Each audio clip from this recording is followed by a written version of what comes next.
আমি বললাম, ভাইয়া, তুমি আমার সাথে কি করছো? ভাইয়া বলল, সঙ্গীতা, তুই না আমার কাছ থেকে ভালোবাসা শিখতে চেয়েছিলে?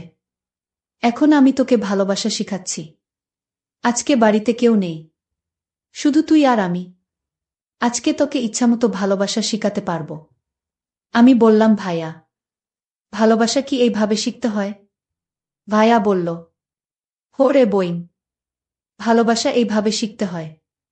এই বলে ভাইয়া আমাকে বৃষ্টির রাতে একা পেয়ে নির্জন রুমে ধাক্কা মেরে দিয়ে আমার সাথে যা করল, তা শুনলে বন্ধুরা তোমাদের মাথা গরম হয়ে যাবে। বন্ধুরা, গল্পটি অনেক অনেক ইন্টারেস্টিং। আশা করি গল্পটি শুনে তোমরা অনেক মজা পাবে। তোমাদের নিকট আমার ছোট্ট একটি অনুরোধ, তোমরা দয়া করে আমার চ্যানেলটিকে সাবস্ক্রাইব করে আমাকে সাপোর্ট করবা। হ্যালো বন্ধুরা, কেমন আছো তোমরা? আশা করি ভালো আছো। বন্ধুরা, আমি সঙ্গীতা। বর্তমানে আমার বয়স 22 বছর। বর্তমানে আমি একটি বিশ্ববিদ্যালয়ে এমবিএ করছি। আজকে আমি তোমাদেরকে যে গল্পটি বলবো, সেটি আমার অতীতের একটি বেদনাদায়ক বাস্তব ঘটনা। তখন আমার বয়স 13 কিংবা 14 হবে। আমার বাপ চাচারা মোট 2 জন। আমার আব্বু ছোট, আর আমার চাচু বড়। আমার এক চাচাতো ভাই ছিল, তার নাম ছিল শুভঙ্কর। আমার আব্বু এবং চাচুর মধ্যে খুবই মিল মহব্বত ছিল। মোট কথা হচ্ছে, আমাদের বাপ চাচাদের মধ্যে খুবই অন্তরঙ্গ সম্পর্ক ছিল। আমার আব্বুর কোনো ছেলে সন্তান ছিল না। আমরা 3 বোন ছিলাম। বোনদের মধ্যে সবার ছোট ছিলাম আমি। আর এদিকে আমার চাচুর কোনো মেয়ে সন্তান ছিল না। একটি মাত্রই ছেলে শুভঙ্কর। সে ছিল খুব আদরের। ছেলেকে অনেক বেশি আদর করতেন আমার চাচা। আমার চাচাতো ভাই আমার চেয়ে 6 থেকে 7 বছরের বড় হবে। আমার অন্যান্য বোনদের চেয়ে আমার চাচাতো ভাই আমাকে অনেক বেশি ভালোবাসত। আমার প্রতি তার নজরেই ছিল ছোটবেলা থেকেই অন্যরকম। আমিও দেখতে শুনতে একেবারেই খারাপ ছিলাম না, মোটামুটি সুন্দর এই ছিলাম। যে কারণেই আমার চাচাতো ভাই, আমি যখন কোনো কিছু বুঝতাম না, তখন প্রায় বিভিন্ন সময়ে খেয়ালিপনার চলে আমার সাথে বাজে আচরণ করত। আমি এটাকে তেমন বেশি কিছু মনে করতাম না। আর ভাইয়া সব সময় আমার সাথে হাসি মুখে কথা বলতো, আমাকে খুশি রাখার চেষ্টা করত। তাই আমি ভাইয়ার এইসবে বিরক্ত হতাম না। আমার বয়স যখন 6-7 বছর, তখন ভাইয়া প্রতিদিন আমাকে দোকান থেকে মজা কিনে দিত। চিপস, বিস্কিট, চকলেট আরও বিভিন্ন কিছু কিনে আমাকে দিত। আর শুধু আমার প্রতি অপলক দৃষ্টিতে ভাইয়া চেয়ে থাকত। তখন আমি ভাইয়াকে বলতাম, ভাইয়া, তুমি আমার দিকে এভাবে চেয়ে থাকো কেন? তুমি এভাবে চেয়ে থাকলে আমার খুব ভয় লাগে। তখন ভাইয়া আমাকে বলতো, আরে লক্ষ্মী হীরা মানিক, কলিজা আমার, তোমাকে আমার খুব ভালো লাগে। যে কারণেই আমি তোমার দিকে চেয়ে থাকি। মন চায় সারাদিন তোমার দিকে চেয়ে থাকতে। তুমি বোঝো না কেন সুন্দরী? তুমি আমাকে ভালোবাসবে। তুমি যদি আমাকে ভালোবাসো, তাহলে তোমাকে আরো আরো অনেক বেশি চকলেট কিনে দিব। আমি তখন ভাইয়াকে বললাম, ভাইয়া, ভালোবাসা কি? কিভাবে ভালোবাসে? আমাকে একটু শিখাবে। তখন আমার বয়স ছিল 7 থেকে 8। ভাইয়া আমার মুখ থেকে এরকম ধরনের কথা শুনে আমাকে বলল, হ্যাঁ সুন্দরী, তোমাকে তো আমি ভালোবাসা শিখাবই। তুমি আরেকটু বড় হও, তাহলেই তোমাকে আমি ভালোবাসা শিখাতে পারব। এখন তো তুমি ছোট্ট, ভালোবাসা কি তা তুমি বুঝবা না। আমি বললাম, আচ্ছা ঠিক আছে ভাইয়া, তাহলে আজকে সন্ধ্যায় আমার জন্য অনেকগুলো মজা আনবা, কেমন? ভাইয়া বলল, ঠিক আছে ম্যাডাম, আজকে তোমার জন্য অনেকগুলো মজা নিয়ে আসব। তারপর ভাইয়া বাজারে চলে গেল। বাজার থেকে সন্ধ্যায় আসার সময় আমার জন্য অনেকগুলো মজা নিয়ে আসলো। মজা নিয়ে এসে আমাকে ডাক দিল, কিন্তু আমাকে ভাইয়া কোনোভাবেই মজা দিচ্ছে না। আমি বললাম, ভাইয়া, আমার মজা কোথায়? তাড়াতাড়ি আমাকে মজা দাও। ভাইয়া বলল, এই দেখো তোমার মজা, কিন্তু তোমাকে আমি মজা দিব না। আমি বললাম, কেন ভাইয়া? আমি কি করেছি যে আমাকে মজা দিবে না? ভাইয়া বলল, তুমি কিছুই করো নাই। কিন্তু তোমাকে একটা কাজ করতে হবে, নাইলে আমি তোমাকে মজা দিব না। আমি বললাম, ভাইয়া কি কাজ? ভাইয়া বলল, এদিকে আসো, তুমি আমার কাছে আসো। কানে কানে বলি। ভাইয়ার হাতে মজার পুটলি দেখে তো আমার মন কোনোভাবেই মানছে না। আমি বললাম, ঠিক আছে ভাইয়া, আমি তোমার কাছে আসছি। তুমি আমাকে কানে কানে বল, কেন তুমি আমাকে মজা দিবা না? তুমি তো আমার জন্য মজাগুলো এনেছ, তাহলে এখন দিবা না কেন? তারপর আমি ভাইয়ার কাছে গেলাম। ভাই আমাকে কানে কানে বলল, ম্যাডাম, কিছু পেলে যে কিছু দিতে হয়।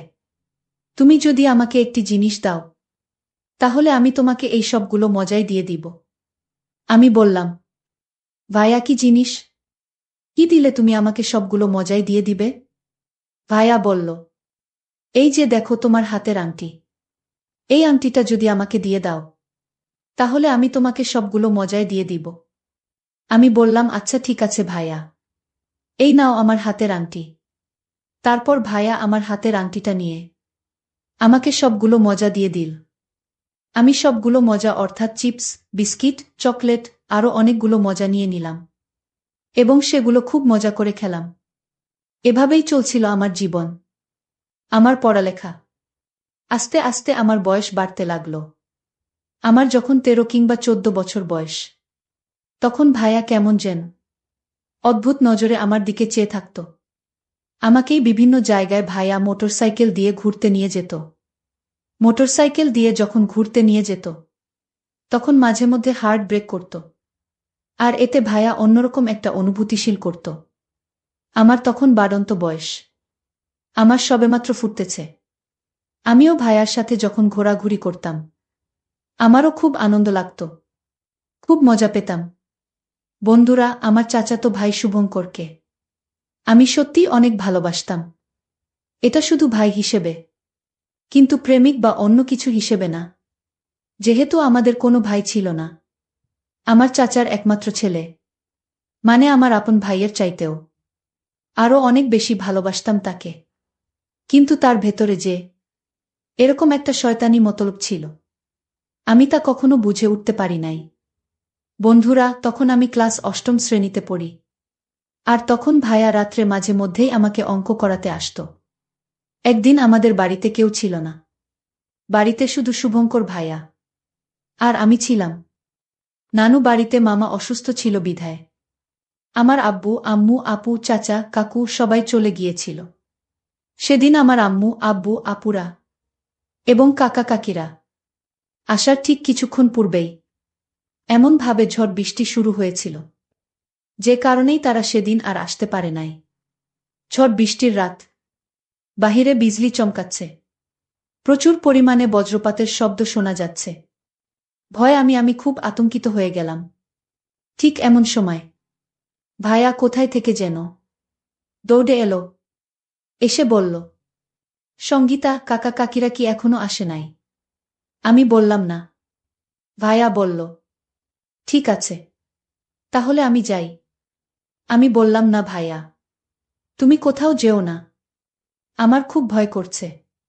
দেখো না কিভাবে বিজলি চমকাচ্ছে, আর জোরে জোরে বজ্রপাতের শব্দ শোনা যাচ্ছে। বাড়িতে আমি একা, আমার খুব ভয় লাগছে ভাইয়া। ভাইয়া বলল, আচ্ছা ঠিক আছে, তাহলে আমি একটু ফ্রেশ হয়ে আসছি। আমি বললাম, আচ্ছা ঠিক আছে ভাইয়া, তুমি একটু তাড়াতাড়ি চলে এসো। আমি ভাইয়ার জন্য অপেক্ষা করতে লাগলাম। 4-5 মিনিট পরেই ভাইয়া আমার কাছে চলে আসলো। ভাইয়া এসেই আমাকে বলল, সঙ্গীতা, আজকে বাড়িতে কেউ নেই, শুধু তুমি আর আমি। আজকে তোমাকে আমি ভালোবাসা শিখাবো। তুমি বলেছিলে না আমাকে, ভাইয়া, আমাকে তুমি কি একটু ভালোবাসা শিখাবে? তখন তোমার বয়স খুব কম ছিল, যে কারণেই তোমাকে ভালোবাসা শিখাতে পারি নাই। আর এখন তুমি মোটামুটি 14-15 বছরের যুবতী। এখন তোমাকে ভালোবাসা শেখানো যাবে। তুমি বলেছিলে না সঙ্গীতা, ভালোবাসা কি? ভালোবাসা কেমন? ভালোবাসা কাকে বলে? ভালোবাসা কিভাবে হয়? আজকে সারা রাত আমি তোমাকে সেই ভালোবাসার ক্লাসেই করাবো সঙ্গীতা। তুমি কি আমার সাথে ভালোবাসার ক্লাস করতে আগ্রহী? সঙ্গীতা বলল, ভাইয়া, আমি তো তোমাকে অনেক দিন আগেই বলেছিলাম আমাকে একটু ভালোবাসা শেখাও না। আমার ভালোবাসা শিখতে খুবই শখ, খুবই আগ্রহ। কিন্তু তখন তো তুমি আমাকে শেখালে না, আর এখন বলছো তুমি আমাকে ভালোবাসা শিখাবে। আচ্ছা ঠিক আছে ভাইয়া, আমি তোমার কাছ থেকে আজকে ভালোবাসায় শিখব। ভাইয়া আমাকে বলল, সঙ্গীতা, তোমাকে যদি ভালোবাসা শিখতে হয় তাহলে তোমাকে যে একটা কঠিন পরীক্ষা দিতে হবে। তুমি কি সেই পরীক্ষাটা আমার সঙ্গে দিতে পারবে? সঙ্গীতা বলল, জি ভাইয়া, আমি অবশ্যই দিতে পারব। তারপর ভাইয়া তার পকেট থেকে মোবাইলটা বের করে বলল, সঙ্গীতা, এই যে দেখো, তোমার ভালোবাসা শেখার প্রথম ক্লাস, প্রথম পর্ব। তোমাকে আমার মোবাইলে একটি ভিডিও দেখতে হবে। এই ভিডিওটিদের মধ্যে ভালোবাসার সূচনা পর্ব আছে। তুমি কি দেখতে আগ্রহী? আমি বললাম, জি ভাইয়া, আমি দেখতে আগ্রহী। তুমি আমাকে দেখাও কিভাবে ভালোবাসার সূচনা পর্বটা শুরু করতে হয়। তারপর ভাইয়ার মোবাইলে ভিডিওটা ওপেন করতেই আমার চোখ গেল ভাইয়ার মোবাইলের স্ক্রিনের উপর। ভিডিওটা দেখার সাথে সাথেই আমার গায়ের লোম একটা জারা মেরে উঠল। চোখগুলো বড় বড় হয়ে গেল এবং আমাকে মনে হল যেন আমার সমস্ত গায়ে বিদ্যুতের প্রবাহ বইছে। আর আমি কাঁপতে শুরু করলাম। আমি ভাইয়াকে বললাম, ভাইয়া, আমার এমন লাগছে কেন? আমার সারা গায়ে কাঁপুনি উঠছে কেন? ভাইয়া বলল, আরে সঙ্গীতা ম্যাডাম, এটা ভালোবাসার প্রথম ক্লাস। ভালোবাসা শিখতে হলে প্রথম প্রথম এই রকম শিক্ষা সবারই পেতে হয়। তখন ভাইয়া বলল, সঙ্গীতা, এই দেখা আর একটা নতুন ক্লাস। এটা দেখলেই তোমার আরো ভালো লাগবে। একবারে পরিপূর্ণ ভালোবাসা শিখে ফেলতে পারবে। আমি খুব মনোযোগ সহকারে 10 মিনিটের একটা ভিডিও ভাইয়ার সামনেই খুব ভালো করে দেখলাম। দেখার পর আমার কেমন জানি শুরু হয়ে গেল। আমি অনুভব করলাম আমার অবস্থা খুব খারাপ হয়ে যাচ্ছে। কোনো কিছু পাওয়ার আকাঙ্ক্ষায় আমি বিভোর হয়ে যাচ্ছি। তখন ভাইয়াকে আমি বললাম, ভাইয়া, আমি একটু ওয়াশরুম থেকে আসি। ভাইয়া বলল, না না সঙ্গীতা, ভালোবাসা শেখার সময় ওয়াশরুমে যাওয়া যায় না। আমি বুঝতে পারছি তোমার অনুভূতি। তুমি ভালোবাসার প্রথম পর্বে সবেমাত্র পারে রেখেছ। একটু পরেই ভালোবাসার পূর্ণরূপ দেখতে পারবে। তারপর ভাইয়া আমাকে আরেকটা ইন্টারেস্টিং ভিডিও আমার চোখের সামনে তুলে ধরল। ভিডিওটি দেখে আমার অবস্থা আরো খারাপ হতে শুরু হলো। ভিডিওটিতে এমন দুটি যুগল এমনভাবে তাদের কৌশল প্রদর্শন করছে, দেখে আমার চোখে মুখে যেন আকাঙ্ক্ষার জোয়ার বয়ে যাচ্ছে। ভিডিওটি দেখার সময় ভাইয়া আর আমি একসাথে মিলে দেখেছিলাম। এক মোবাইলে দেখেছিলাম। একটি হেডফোনের একটি স্পিকার আমার কানে ছিল, আরেকটি স্পিকার ভাইয়ার কানে ছিল। ভিডিওটি দেখে আমি যখন ভিন্ন কিছু সুখের আশায় চটপট করছিলাম, তখন ভাইয়া আমার সাথে হঠাৎ করে আচমকা এক অদ্ভুত আচরণ করা শুরু করল। আমি ভাইয়ার এই আচরণ দেখে হতবাক হয়ে গেলাম, কিন্তু বাধা দেওয়ার কোনো ইমেজ পেলাম না। আমার কাছে মনে হয়েছিল আমি যেন ভিন্ন কোনো সুখের স্বর্গে ভাসছিলাম। তারপর হঠাৎ আমার যেন হুঁশ ফিরে এলো। আমি দেখতে পেলাম ভাইয়া আমার সাথে খুব এলোপাতাড়ি করছে। তারপর আমি ভাইয়াকে বললাম, ভাইয়া, তুমি আমার সাথে কি করছো? ভাইয়া বলল, সঙ্গীতা, তুই না আমার কাছ থেকে ভালোবাসা শিখতে চেয়েছিলে, এখন আমি তোকে ভালোবাসা শিখাচ্ছি। আমি বললাম, ভাইয়া, ভালোবাসা কি এইভাবে শিখতে হয়? ভাইয়া বলল, হোরে বইন, ভালোবাসা এইভাবেই শিখতে হয়। এই বলে ভাইয়া আমাকে বৃষ্টির রাতে একা পেয়ে নির্জন রুমে ধাক্কা মেরে ফেলে দিল। তারপর ভাইয়া এক ভয়ঙ্কর আচরণে মেতে উঠল। বন্ধুরা, ভাইয়ার এই রকম উষ্ণ আচরণে আস্তে আস্তে আমার অবস্থা আরো খারাপ হতে লাগল। এমনিতেই আমার বাড়ন্ত বয়স ছিল, আর তার মধ্যে এই রকম অপ্রত্যাশিত আচরণের মোহে আমি যেন অস্থির হয়ে যাচ্ছিলাম। তারপর বন্ধুরা, 2 থেকে 3টি ঘন্টা কেমন যেন এক স্বর্গীয় সুখের মাতণ্ডে হারিয়ে গিয়েছিলাম, ভিন্ন কোনো এক গ্রহে। সেদিনের পর থেকে বন্ধুরা, আমি আর ভাইয়ার ধারে কাছেও চাই না। সেদিন বুঝতে পেরেছিলাম ভাইয়ার মূল উদ্দেশ্যটা কি ছিল? ভাইয়া কিভাবে আমাকে ভালোবাসা শিখানোর চলে আমার কত বড়ই না ক্ষতি করে দিয়েছিল। সবকিছুর পরেও বন্ধুরা, এখন আমি একটা বিশ্ববিদ্যালয়ে পড়াশোনা করছি। চোখের মধ্যে অনেক স্বপ্ন, প্রতিষ্ঠিত হয়ে ভালো কিছু করব। কিন্তু তারপরেও আমাকে মাঝে মধ্যে অতীতের এই অপ্রত্যাশিত ঘটনাটি আমাকে ধুমড়ে মোচড়ে ছাই করে ফেলে। পরিশেষে আমি তোমাদেরকে বলবো বন্ধুরা, তোমাদের অথবা তোমাদের ছেলে মেয়েদের জীবনেও হয়তো এরকম ধরনের পরিস্থিতি ঘটতে পারে। তাই আমি তোমাদেরকে পরামর্শ দিব, সর্বদাই ছেলে মেয়েদেরকে নিজেদের হেফাজতে রাখবা। কারণ নিজের বাবা মা ছাড়া সন্তানের ভবিষ্যৎ সব জায়গায় প্রায় অনিশ্চিত। বন্ধুরা, আজকে এই পর্যন্তই। আবারও আসবো তোমাদের মধ্যে নতুন কোনো গল্প নিয়ে। গল্পটি যদি তোমাদের ভালো লাগে তাহলে একটি লাইক দাও। প্রতিদিন আমি তোমাদেরকে এই রকম ইন্টারেস্টিং একটা করে নতুন গল্প উপহার দিব। তাই তোমাদেরকে অনুরোধ করে বলছি, তোমরা যদি এই রকম ধরনের ইন্টারেস্টিং গল্প পেতে চাও তাহলে দয়া করে আমার চ্যানেলটি সাবস্ক্রাইব করো। অবশেষে তোমাদের সকলের সুস্বাস্থ্য কামনা করি। ভিডিওটি দেখার জন্য তোমাদের সকলকে অসংখ্য ধন্যবাদ। ম্যাডাম, আপনি একই করছেন? আমি তো আপনার বাড়িতে চাকরি করতে এসেছি। আপনি আমাকে 40,000 টাকা মাসে বেতন দিবেন। আপনি বলেছেন বাড়ির কাজকর্ম করার জন্য। আর আপনি আমাকে ঘরের ভিতর এনে দরজা বন্ধ করে দিলেন কেন? আপনি যদি আমায় 1 কোটি টাকাও দেন তারপরও আমি আপনার এই প্রস্তাব মেনে নিতে পারব না। তারপর ম্যাডাম আমাকে বিছানায় পা দুটো বেঁধে দিলেন। ম্যাডাম আমার থেকে অনেক বড় ছিলেন, তাই আমি ম্যাডামের সাথে পারি না। তারপর কি হয়েছিল বন্ধুরা তা জানলে তোমাদের মাথা ঠিক থাকবে না। আমি রাস্তায় জুতা পালিশ করতাম। একদিন একজন বড়লোক ম্যাডাম এসে বলে, আমার কাছে চাকরি করলে মাসে 40,000 টাকা পাবে। আমি রাজি হয়ে যাই আর ম্যাডামের বাড়ি চলে যায়। এত বড় বাড়ি ছিল যেটা দেখে আমি অবাক হয়ে যাই। কিন্তু আরও অদ্ভুত লাগল এটা দেখে যে ম্যাডাম বাড়িতে একা থাকে। ম্যাডাম আমাকে বলল, আমি তোমাকে যে কারণে আমার বাড়িতে এনেছি, মানে তোমাকে যে চাকরিটা দিব সেটা হলো রাতে তুমি আমার পাশে ঘুমাবে ও আমার খেয়াল রাখবে। ম্যাডামের কথা শুনে আমার আর বুঝতে বাকি ছিল না ম্যাডাম আমার কাছে থেকে কি চায়। তাই আমি বারণ করে দিয়ে ফিরে চলে যাচ্ছিলাম। তখন ম্যাডাম বলতে থাকে, এই ঘরে তোমার জন্য একটা উপহার আছে, সেটা নিয়ে যাও। তারপর আমি ঘরে যেতেই ম্যাডাম আমার সাথে জোর করে। বন্ধুরা, মূল ঘটনাটি শুরু করার আগে তোমাদের কাছে ছোট্ট একটা অনুরোধ, তোমরা যারা এখনো চ্যানেলটি সাবস্ক্রাইব করনি তারা এই ভিডিওতে একটি লাইক করে চ্যানেলটি সাবস্ক্রাইব করে পাশে থাকবেন। তাহলে আসল ঘটনাটি শুরু করি।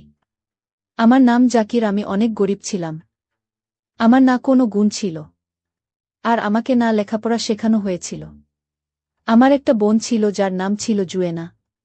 সে অনেক সুন্দরী ছিল। এই পৃথিবীতে আমাদের ভাই বোনের আর কেউ ছিল না। কিন্তু আমাদের কপাল এত খারাপ ছিল যে বাবা মা একে অপরের সাথে বিশ্বাসঘাতকতা করে। প্রথমে বাবা এমন করল, তারপর মা বাবার সাথে প্রতিশোধ নিতে মা ও বিশ্বাসঘাতকতা করেছিল। তারপর একদিন বাবা তাকে হত্যা করে আর নিজেও মরে যায়। তারা নিজেরা তো মরে গিয়ে বেঁচে গেল, আর আমাদের এই পৃথিবীতে একলা ফেলে গেল। আমাদের কিছু আত্মীয় ছিল, কিন্তু তারা আমাদেরকে খারাপ সময় নিয়ে হাসাহাসি করত। এজন্য আমরা কখনো তাদের কাছে সাহায্য চাইনি। আমার সে বাড়ি বাড়ি টিউশনি পড়াতে যেত, আর আমি জুতো পালিশ করতাম। এভাবে আমাদের সংসার চলত। যখন আমার বোন বলল আমি লোকের বাড়িতে গিয়ে টিউশন পড়াব, তখন আমি চিন্তায় পড়ে গেলাম যে যুবতী মেয়ে বাইরে যাবে। আমার বোন ব্যাচ করে এই পর্যন্ত বাচ্চাদের পড়ানো শুরু করে দেয়। বাড়িতে গিয়ে পড়ালে মাসে 6,000 করে দিত। এত টাকা তো আমি উপার্জন করতে পারতাম না। ভাবলাম এখন থেকে বোন বাড়িতে গিয়ে পড়াবে। বাড়িতে গিয়ে তো পড়াচ্ছে, কোনো অফিসে তো আর যাচ্ছে না।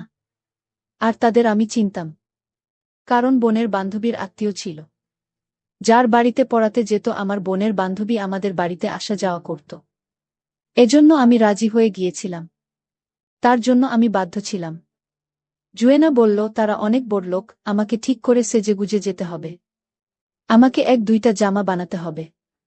আমি টাকা ধার নিয়ে বোনের জন্য 2-3টা জামা বানিয়ে দিই।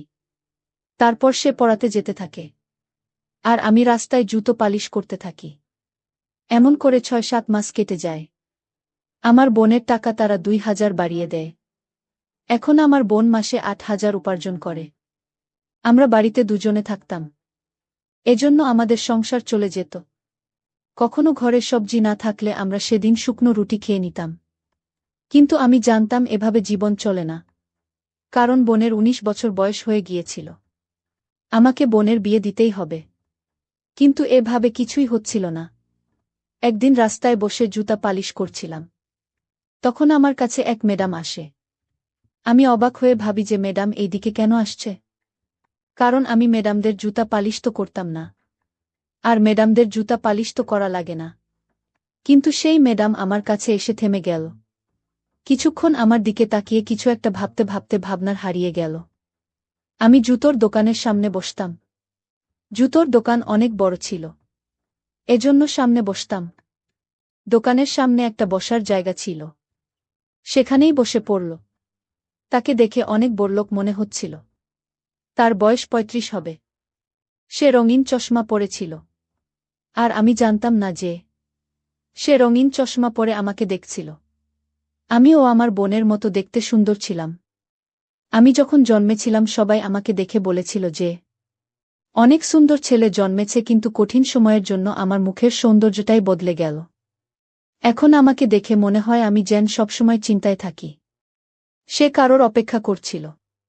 আর বারবার ঘড়ির দিকে তাকাচ্ছিল। সে আমাকে বলছিল এখানে বসে কত পয়সা উপার্জন করা। তার সময়কার ছিল না এমন মনে হচ্ছিল দেখে। সেজন্য মনে হয় সে সময় কাটানোর জন্য আমার সাথে কথা বলতে থাকে। আমি বললাম খুব কম, কিছু না কিছু হয়ে যায়। সে আবার জিজ্ঞাসা করল, কত টাকা? আমি বললাম ৫,০০০ টাকা। সে বলল এই পরিমাণে নিশ্চয় সংসার চলে না। আমি বললাম হ্যাঁ চলে না, কিন্তু চালাতে হয়। আমি আর কোনো কিছু পারি না। আমি প্রথমে মজুরের কাজ করব ভেবেছিলাম, কিন্তু কাজ পাই না। মজুরি লোকই কাজের জন্য বসে থাকে। সে বলল তোমার যখন কাজের এত দরকার, আমি তোমাকে কাজ দেব। আমার বাড়ি গিয়ে কাজ করবে। তখন আমি বললাম আমি এর আগে কারোর বাড়িতে কাজ করিনি। আমি তো কিছুই জানি না। সে বলল খুব বেশি কিছু জানার দরকার নেই, এমন কোনো বিশেষ কাজ নয়। কিন্তু টাকা খুব ভালোভাবে। আমি বললাম কত টাকা পাব? সে বলল ৪০,০০০ পাবে। এ কথা শুনে আমার হাত থেকে জিনিস পড়ে গেল। আমি অবাক হয়ে গেলাম। তার কথা শুনে আমি বললাম আপনি শুধু বাড়ির কাজকর্ম করার জন্য আমায় ৪০,০০০ দেবেন? ঘরের এমন আর কি বাকি কাজ থাকে? হয় ঘর মুছতে হয়, না হলে বাড়ি দেখাশোনা করতে হয়, না হলে শাক সবজি আনতে হয়। এই কাজের জন্য এত টাকা? এত টাকা তো কোনো অফিসার টাকাও পায় না। আমি বললাম আপনি নিশ্চয়ই ইয়ার্কি করছেন। গরিব মানুষের সাথে ইয়ার্কি করবেন না।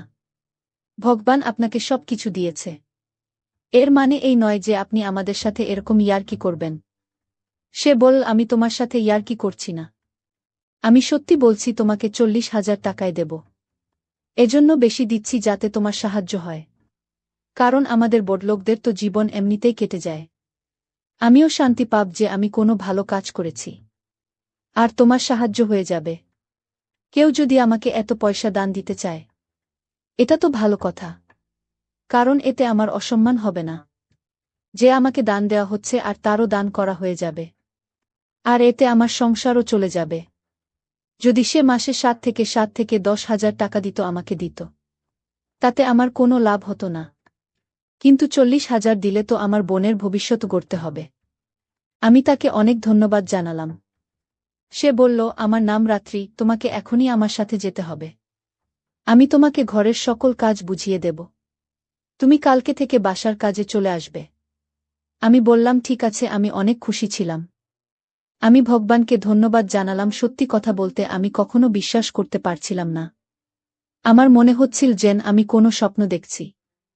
আরও আমাকে ম্যাডাম বলল তুমি প্রথম মাসের টাকা অ্যাডভান্স নিতে পারো। আমি বললাম অসুবিধা নেই, আমি আপনাকে বিশ্বাস করি ম্যাডাম। নিজের সাথে আমার গাড়িতে করে তার বাড়ি নিয়ে গেল। উনার অনেক বড় গাড়ি ছিল, সেই গাড়ির পিছনে অবশ্য জায়গা ছিল। আমি তার গাড়ির পেছনে বসার জায়গায় বসে তার সাথে বাড়ি চলে গেলাম। তার বাড়ি দেখে আমি অবাক হয়েছিলাম। অনেক বড় বাড়ি ছিল। আমি যদি তার বাড়ি ঘর মুছে দেই তবে 40,000 তেমন কিছু না। বাড়িটা অনেক সুন্দর ছিল। কিন্তু যখন আমি ঘরে গেলাম তখন ম্যাডাম বলল, তোমাকে ঘর মুছতে হবে না, বা খাবার তৈরি করতে হবে না।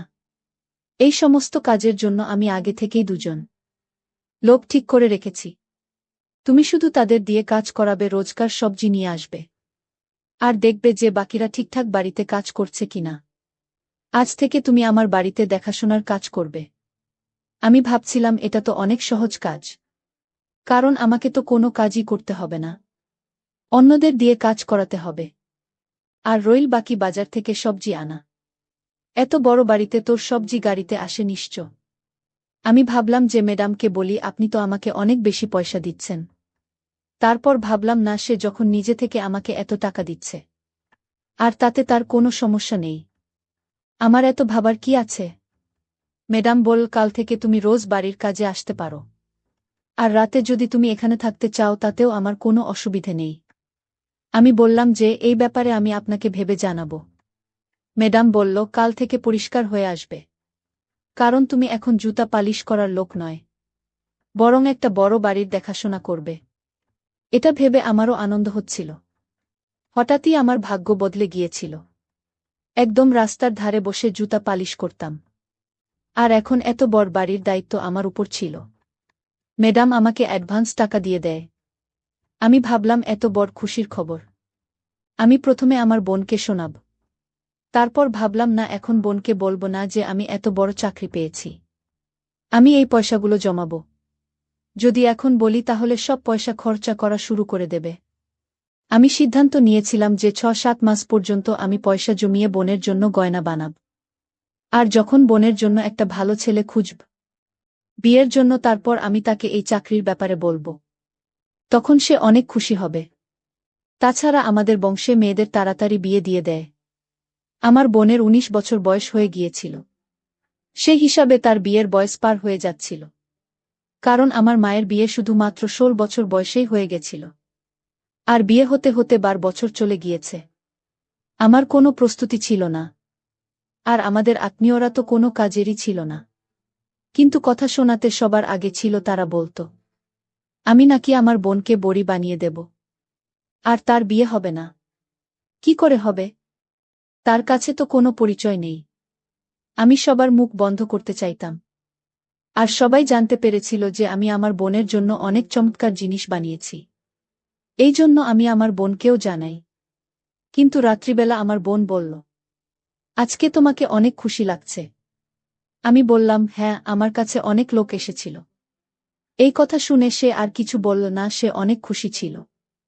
আমি বললাম, তুমি এত খুশি কেন? সে বলল, আমি যেখানে পড়াশোনা করাই সেখানে পরের মাস থেকে 2,000 বাড়িয়ে দেবে, মানে আমার টাকা 9,000 হয়ে যাবে। বাচ্চাদের ক্লাস বেড়ে যাচ্ছে, সেজন্য একটু বেশি পরিশ্রম করতে হবে। আমি বললাম, পরিশ্রম তো করতেই হবে, তবেই তো কিছু পাওয়া যায়।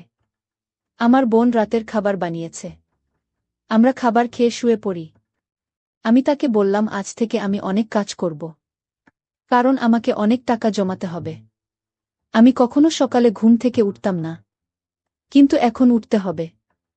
আমি অবাক হয়ে যেতাম এটা ভেবে যে এত বড় বাড়িতে ম্যাডাম একা থাকে কিভাবে। আমি তো ভাবতাম এখানে হয়তো আরও লোক থাকে, কিন্তু এখানে তো চাকরি বসেছিল আর থাকার মতো কেউ ছিল না। ম্যাডাম সারা রাত জেগে থাকত, আর পরের দিন 12টা অবধি ঘুমাত। খাবার খেত না, ঘুম থেকে ওঠার পর চা খেত। যখন আমি থাকতাম তখন শুধু একবেলায় খাবার খেত। সেখানে অনেক রকমের খাবার থাকত। সে খাবার খেয়ে আবার শুয়ে পড়ত। সারারাত জেগে থাকবে আর সারাদিন ঘুমাবে। বড়লোকদের জীবন এমনই হয়। এখানে অনেক বেশি বাড়ির কাজ থাকত না, শুধু সবার দায়িত্ব আমার উপরে ছিল, আর এটা আমার খুব ভালো লাগত। একদিন আমি সবজি আনতে যাই, আর আমাকে যে টাকা দেওয়া হয়েছিল সেখান থেকে 2,000 বেঁচে যায়। আমি ম্যাডামকে ফেরত দিতে গেলে ম্যাডাম বলল, রেখে দাও, এটা তুমি উপার্জন করছো। কারণ এর আগে যে বাজার করতে যেত সে এই টাকায় কম সবজি কিনে আনত। তুমি তো অনেক বুদ্ধি দিয়ে বাজার করেছ, এত জিনিস কিনেছ, আবার টাকাও বাঁচিয়েছ, তাই এটা তোমার পুরস্কার। সে আমার অনেক খেয়াল রাখত। যেন আমাকে সবসময় দেখত যে আমি ঠিকমতো বাড়ির কাজ করছি কিনা। ম্যাডাম আমাকে বলল, আজ রাতে তুমি বাড়ি যাবে না। আমি বললাম যে না, আমি বাড়ি যাব। আমার দরকারি বাড়িতে অনেক কাজ আছে। ম্যাডাম আমাকে ঘরে নিয়ে বলল, তোমার সাথে দরকার আছে। আমি তোমাকে বলছি, আমি সেই ঘরে ম্যাডামের জন্য 2 ঘন্টা অপেক্ষা করতে থাকি। কিন্তু সে আর ছিল না। আমি ভাবছিলাম যে কি এমন হতে পারে, ঘরের সব কাজ তো হয়ে গেছে। 2 ঘন্টার পর কিনা সে খুব সেজেগুজে আসে। অনেক সুন্দর দেখতে লাগছিল তাকে। নিজের বয়সের থেকে অনেক কম বয়সী মনে হচ্ছিল। আমি জিজ্ঞাসা করলাম, আপনি কি কোথাও যাবেন? আমি ভাবলাম আপনি কোথাও যাবেন। হয়তো চাকর ছুটিতে গেছিল। তাই আমি ম্যাডামকে ছেড়ে দিতাম। আমি গাড়ি চালাতে জানতাম, কিন্তু সে আমার পাশে এসে বসে গেল। তারপর অদ্ভুতভাবে আমার দিকে তাকিয়ে রইল। আমি বললাম, এমন করে কি দেখছেন? সে বলতে লাগল, চুপ করো, এখনকার দিনে কেউ এতটাও বোকা হয় না। আমি কেন তোমাকে চাকরিতে রেখেছি? তুমি কি বুঝতে পারছো না? তুমি এতটা বোকা না। আমি সব চাকরদের ছুটি দিয়েছি। তোমাকে এখানে রেখেছি, আমি তৈরি হয়ে এসেছি। কেন এসেছি তুমি কি বুঝতে পারছো না? তুমি কোনো ছোট বাচ্চাও নয়, তোমার বয়স তো 17 হবে। আমি অবাক হয়ে গেলাম। অনেক চিন্তিত হয়ে গেলাম। ম্যাডাম বলল, তোমার কিছু হবে না। আমি তোমাকে গাড়িতে নিয়ে ঘুরছি, এতে তুমি খুশি না? আমি বললাম, না, আমি এরকম করি না। আমি সেখান থেকে চলে যাওয়ার চেষ্টা করলাম। তখন সে আমাকে বলল, আমি তাকে বারণ করেছিলাম। আমি তাকে বললাম, আপনি আমাকে দিয়ে এসব কিছু করাতে পারেন না। আমি এমন কখনোই করব না। আমি আপনাকে নিজের ম্যাডাম মনে করি। আপনার জন্য আমার মনে অনেক সম্মান আছে। আমি তাকে 2-4টা কথা শোনাই। আর যখনই সেখান থেকে যেতে শুরু করি, আর তখনই ম্যাডাম হাততালি দিতে শুরু করে। আমি ঘুরে তাকাই, সে বলল, তুমি আজকে অনেক বড় পরীক্ষায় পাস করেছ। আমি অবাক হয়ে গেলাম। আমি বললাম, কি পরীক্ষা? সে বলল, আমি তোমার পরীক্ষা নিচ্ছিলাম, যেটাতে তুমি পাশ করে গেছ। এখন আমি চাই তুমি আমার এক পরিচিত মেয়েকে বিয়ে করে নাও, যাকে আমি নিজের মেয়ে ভাবি। সে বাড়ির বাইরে বসে আছে। যাও, গিয়ে তার সাথে কথা বলে নাও। ভাবো, এটা তোমার জন্য পুরস্কার। আমি অবাক হয়ে গেলাম। আমি বললাম, এসব আপনি কি বলছেন?